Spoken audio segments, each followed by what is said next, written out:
Hello everybody, this is Khashia. Welcome to part 3 of game Pick and Run. In this part we are continuing to write another class which is going to be our mob or enemy. So pretty simple. We start with class. Let me comment before we continue. I write some comments in class drawing, and here let's say class for target or goal, not target, okay, and class for mob, let's say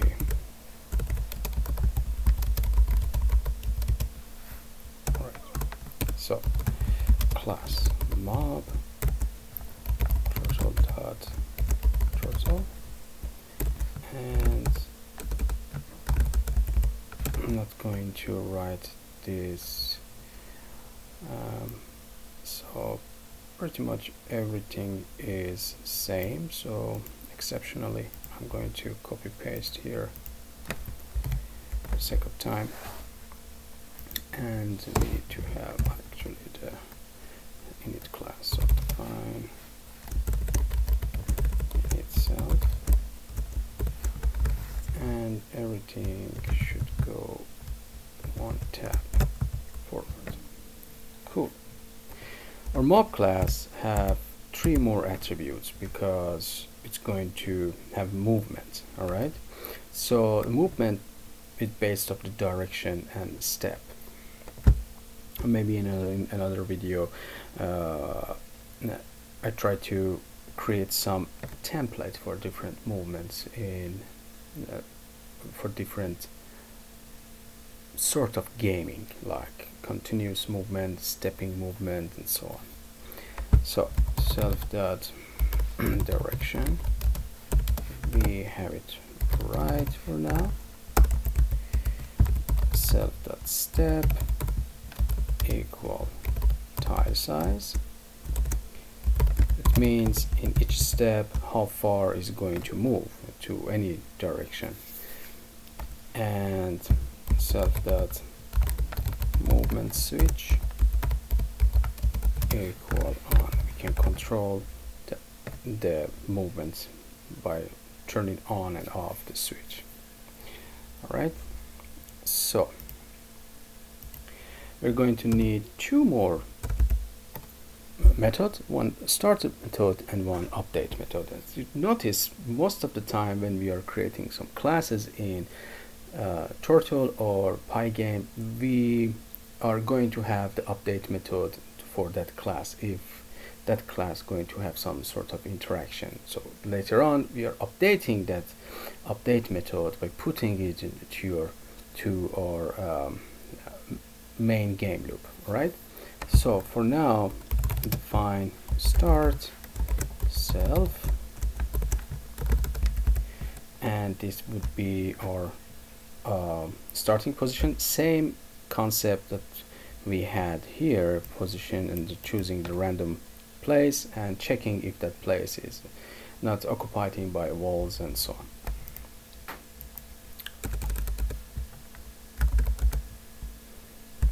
Alright, so again position equal random dot choice grid,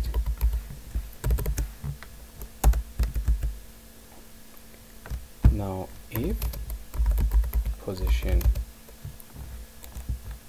involves or position equal goal dot position, right, then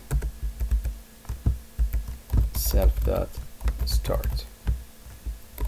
It means if the position occupied by wall or occupied by goal, it's going to change it and re-randomize it one more time. Else self dot set position to position. Very simple. Okay, let's try. Let's create one object.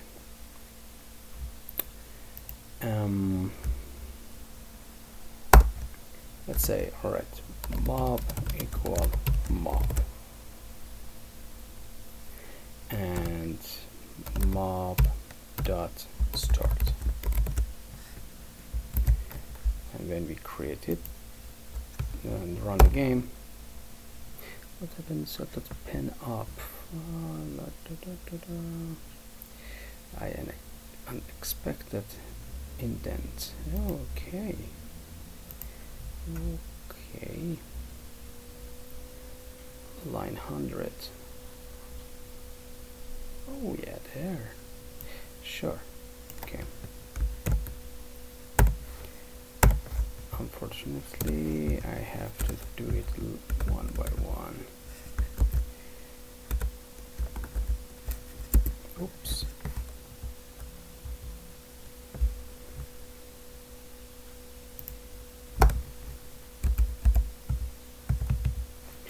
Sorry about that.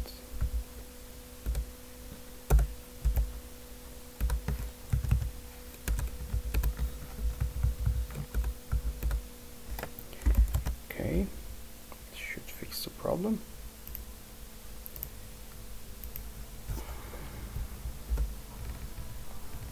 Right, as you see, now we have the enemy, but the enemy should have the red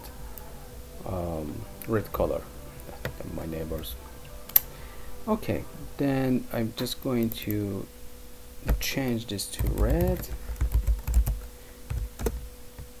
and all right, we have enemy here. Cool.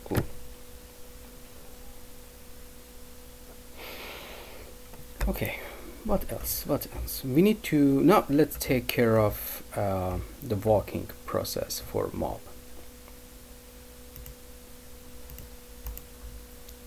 So after starting, we need to have another method, find update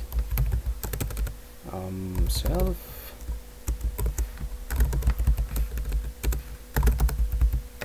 and here now we are going to use these three attributes: directions, steps, and movements. All right, so here's going to be if self dot direction equal right,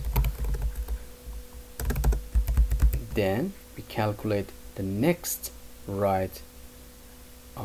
next spot in the right side of the enemy or our object.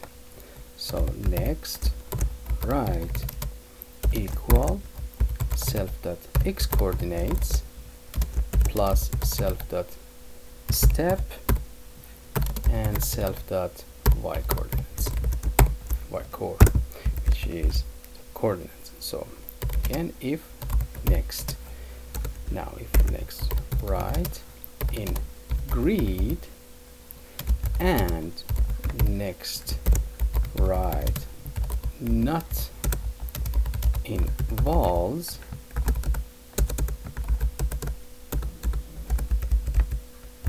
then self dot go to next right. All right, if it's a little bit confusing for you, it's better to watch other Turtle videos what I have, which I explain more in detail how this system is working. So else self dot direction equal left,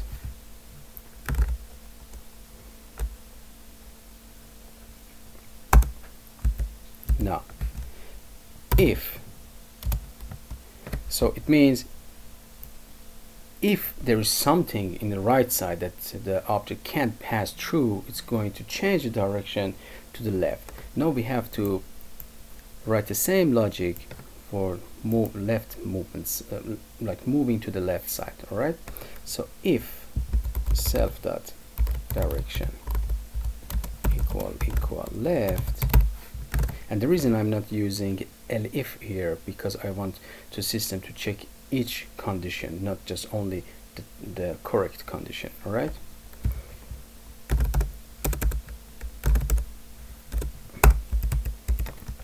So here will be next left equal self.xcore minus self.step and self.ycore. Again, if next left in grid and next left not involves, then self.go to next left. And else direction equal right. For the sake of simplicity, I will create another write another mob class, and we call it mob2, and those mobs going to have like their movement will be to the up and down. So this class just move to the right and left. All right. So if now we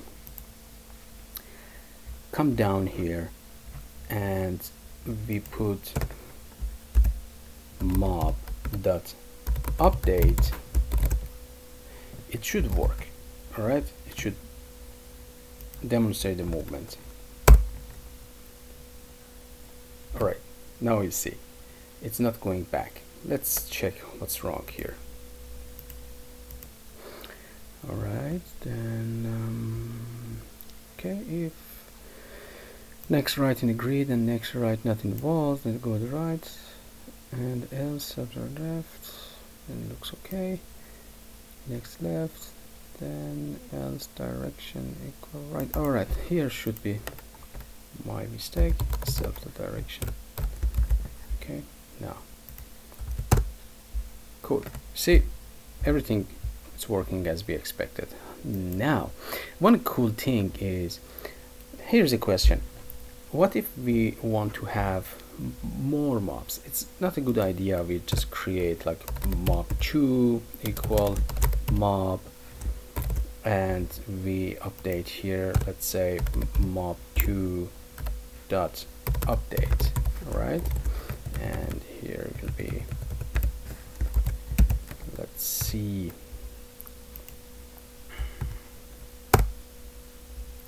we have two mobs, but we create two objects it's separately.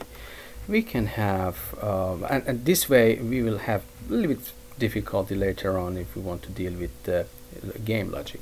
So instead of this way, I'm going to clean it up, and let's say we create one container. All right, we call it actually this is some sort of replication from Pygame. So here we say all mobs, not game, all mob equal a list. Okay, and now let me get rid of this for now. Now for mob in a range, let's say 5 or 3, mob equal mob. Okay, and mob dot start, so we don't need this, it will start apply to all 3 mobs which we are creating as object from our class. Okay, and all mobs dot append mob. Easy. Okay, and in our game loop, instead of putting everything separately, we can say for mob in all mobs mob dot update. Okay, now let's see. Okay, nothing was happened. All mobs. Okay, all mobs. Sorry, it was for mob in range 3, mob equal mob, mob all mobs dot happen. Okay, now it should be okay. I made a typo. Cool. Something is not right. For mob in all mobs, the list object is not callable. Okay, let's see. Oh, that's exactly mobs, not a method. Yeah, very bad mistake. Okay, now we have 3 mobs.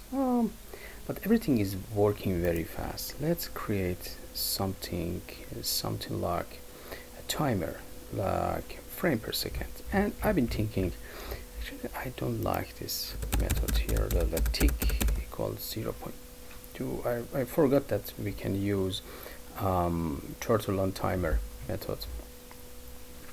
So we can come down here in our main game loop, and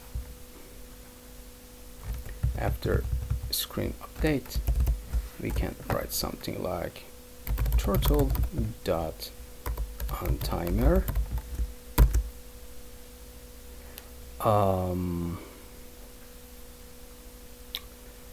turtle on timer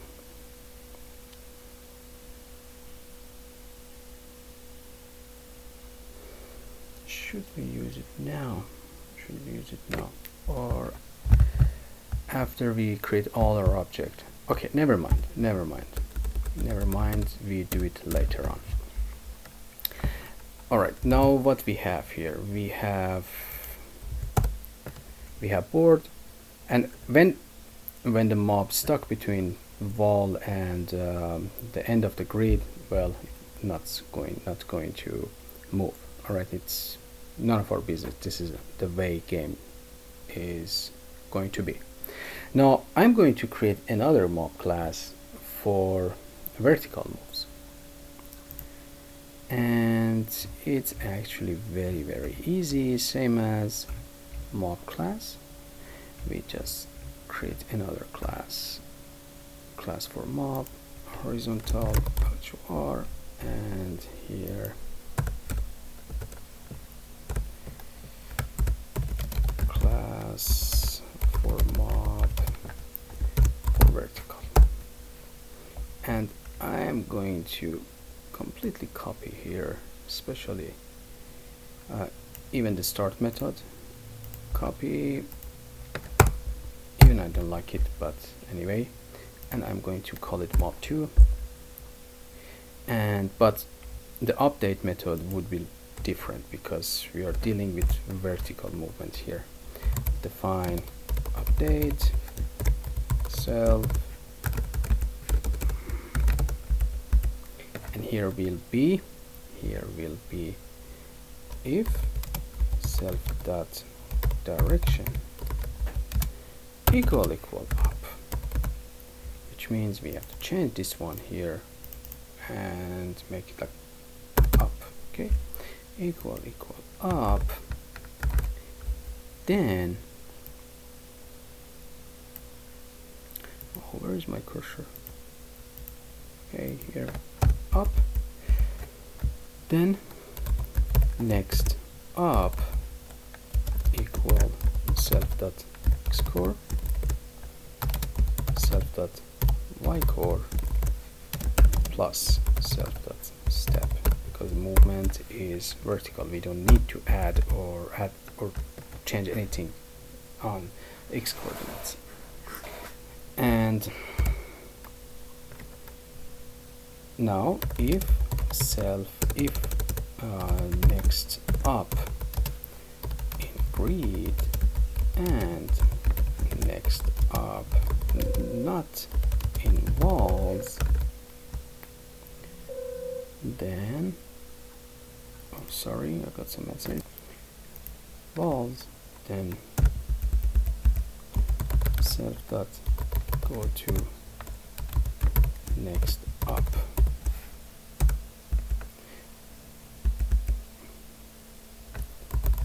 else self dot direction equal down. So same goes for down movement. So if self dot direction equal down, next down means next place or next spot equal self dot x core self dot y core minus self dot step. And now if next down in grid and next down not involved, then self dot go to next down, else self dot direction equal up. Well, and the cool thing is these two different mobs, they can pass through each other, so we are not going to write any collision detection between them. Okay, now let's do the same thing for them.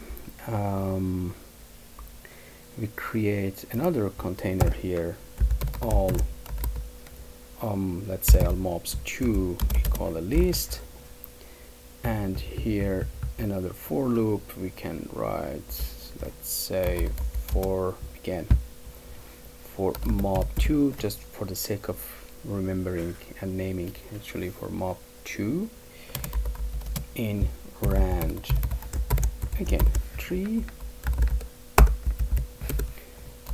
mob 2 equal mob dash underscore 2. If it was underscore, no, we didn't have underscore, but let's have it. So we change the class name to mob underscore 2. So mob 2 equal mob underscore 2 class,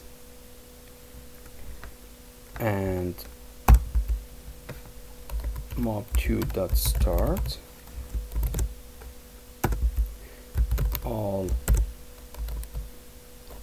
mobs 2 dot append mob 2. Okay, and down to our in our game loop we write another for loop for mob 2 in all mobs 2, then mob 2 dot update. Easy. Let me write some comment here. Here will be update the screen, and here will be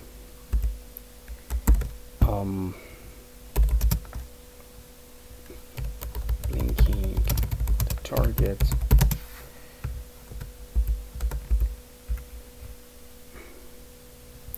Let's say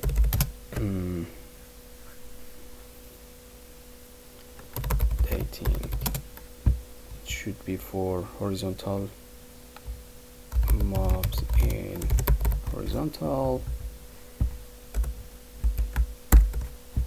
or horizontally, and updating mobs vertically or vertically. Okay. Oh wow, look at here. Okay, cool. So okay, so here we have our mobs, we have our target, we have the grid, we have the vault, and the last part would be putting the player and write the game logic, and later on we add some sounds, and later on we can create some text on screen for scoring and so on. Okay, so this would be for this part, and as always, if you like my videos, my tutorials, please subscribe, and thanks for watching. I see you guys in the next video.